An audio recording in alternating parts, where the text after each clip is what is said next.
Shri P C George, എന്തുകൊണ്ടാണ് K M മാണിയും ഉമ്മൻചാണ്ടിയും താങ്കളോട് സംസാരിച്ച് ഇത്തരം പ്രശ്നങ്ങൾ തീർക്കാൻ പരിഹരിക്കാൻ ശ്രമം നടത്താത്തത് എന്ന സംശയം പൊതുജനങ്ങൾക്കെന്നതുപോലെ ഒരു സാധാരണ കോൺഗ്രസ് പ്രവർത്തകൻ എന്ന നിലയിൽ ജോസഫ് വാഴക്കിനുമുണ്ട്.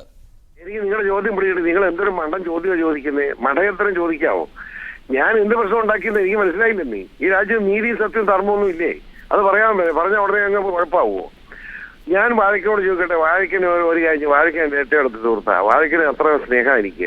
അപ്പൊ ഞാൻ ഈ ചീഫ് സാർ അങ്ങ് രാജിവെച്ചാൽ ഈ UDF നന്നായിക്കോളുമോ? വാഴക്കാവോ നേക്കാവോ ഉത്തരവാദിത്തം ഇപ്പൊ അങ്ങ് രാജിച്ചു തരാൻ പോവാ. വാഴക്കോടൊക്കെ വേറെ പാർട്ടി ചെയർമാണെങ്കിൽ ഇപ്പം വിളിക്കാൻ ചോദിച്ചോളാം. ഞാനിപ്പോ ഇതൊക്കെ രാജിവെച്ച് വാഴക്കന്റെ കയ്യിലോട്ട് എത്തേക്കാം. വാഴക്കിന് UDF നന്നാവും.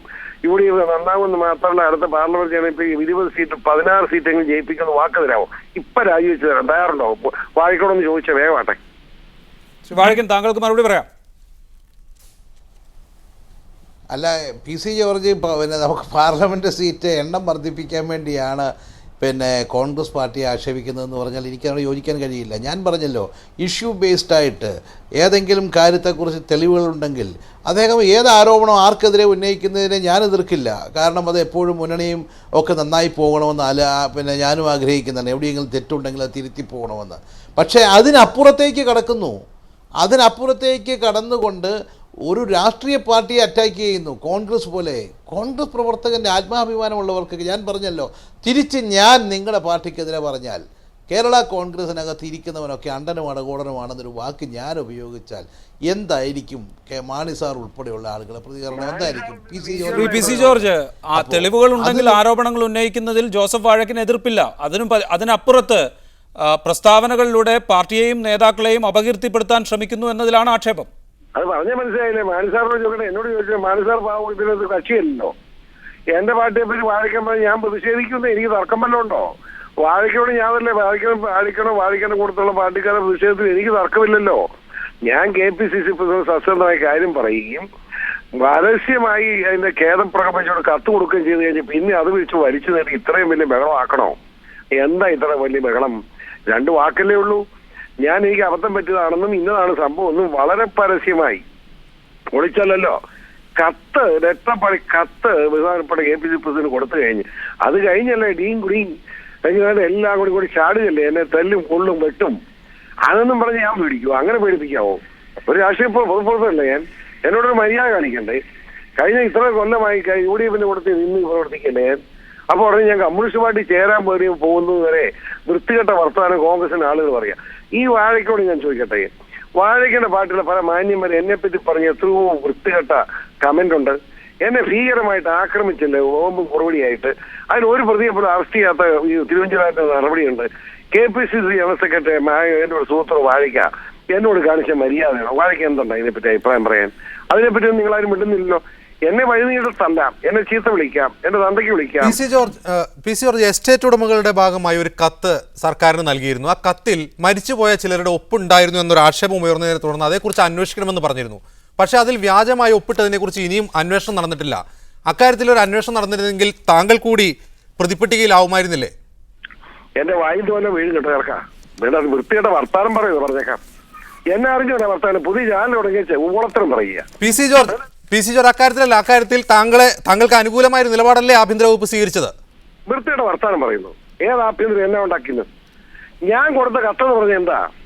അതായത് നബീൽ എന്ന് പറയുന്ന ചെറുപ്പക്കാരൻ അവരുടെ 84 അതിനു മുമ്പോ അവരുടെ അപ്പനും അമ്മയൊക്കെ ജീവിച്ചിരുന്ന കാലത്ത് അവര് ഈ വസ്തു സംബന്ധമായി ഗവൺമെന്റ് അന്നത്തെ കാലത്ത് കൊടുത്ത പരാതിയിൽ കോപ്പി അറ്റാച്ച് ചെയ്തിരുന്നു. മനസ്സിലല്ലേ? പരാതിക്കകത്ത് എന്നത് ഒരു കോപ്പി എന്തിനത് വായിച്ചു പിന്നെ പഴമ അറിയാൻ.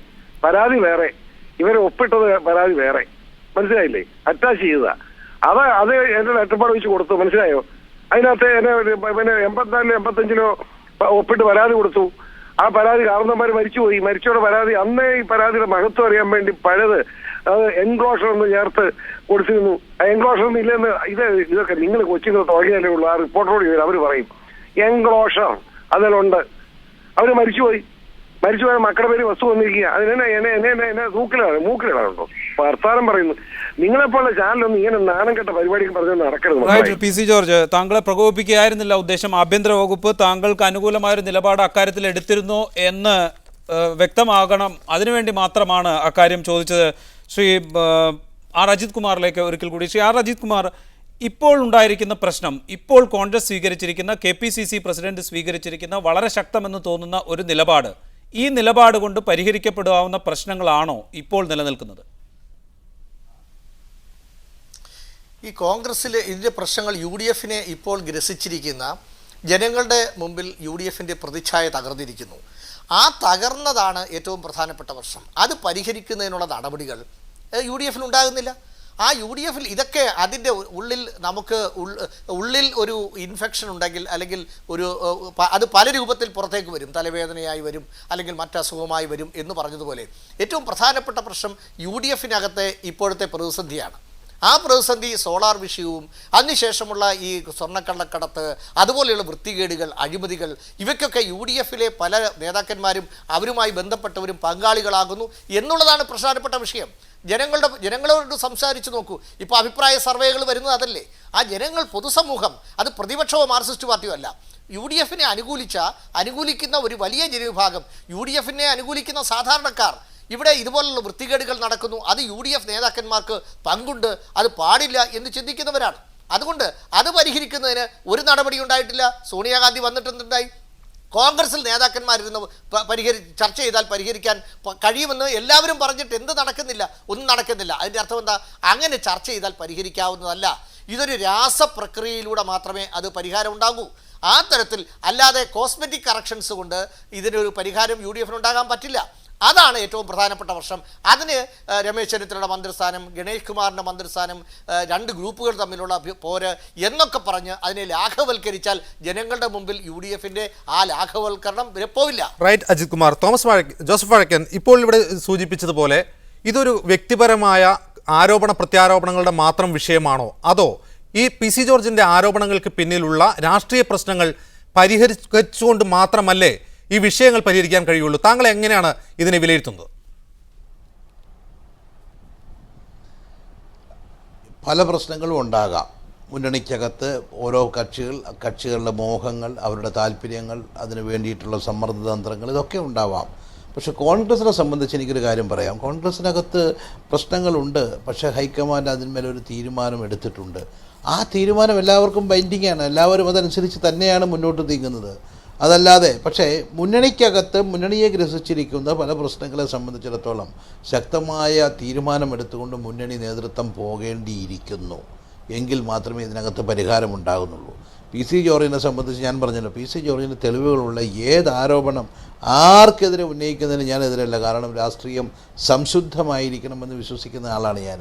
നേരത്തെ അദ്ദേഹം ഒപ്പിട്ട് കൊടുത്തു എന്ന് പറയുന്നതിനകത്തും അദ്ദേഹം പറഞ്ഞതാണ് ശരി. കാരണം അദ്ദേഹം പണ്ട് 85-ലെങ്ങാണ്ടോ കൊടുത്തിരുന്ന പഴയ ഒരു പരാതിയുടെ കോപ്പി വെച്ചതാണ്. അപ്പോൾ സ്വാഭാവികമായിട്ടും പരാതിക്കാരൻ മരിച്ചു പോയെന്നേ ഉള്ളൂ. അതൊക്കെ ഉണ്ടായിട്ടുള്ള പ്രശ്നങ്ങൾ, അതൊക്കെ വെരിഫൈ ചെയ്തിട്ടുള്ളതാണ്. അപ്പോൾ ഇതിനകത്ത് PC ജോർജ് അന്നത്തെ അതിനൊന്നും തെറ്റ് ചെയ്തു എന്നുള്ള അഭിപ്രായമൊന്നും എനിക്കില്ല. പക്ഷേ ഇപ്പോൾ നടത്തുന്ന പ്രതിഭകൾ സംഘടനകളെ, പാർട്ടിയെ, അതിൻ്റെ ആത്മാഭിമാനത്തെ ഒരിക്കലും കുത്തിനോവിക്കുന്ന രീതിയിലേക്ക് സംഭാഷണങ്ങൾ പോകാതിരിക്കാൻ ശ്രമിക്കേണ്ടതായിട്ടുണ്ട്. അത് PC ജോർജ് കാണിക്കേണ്ട മിനിമം മര്യാദയാണ്.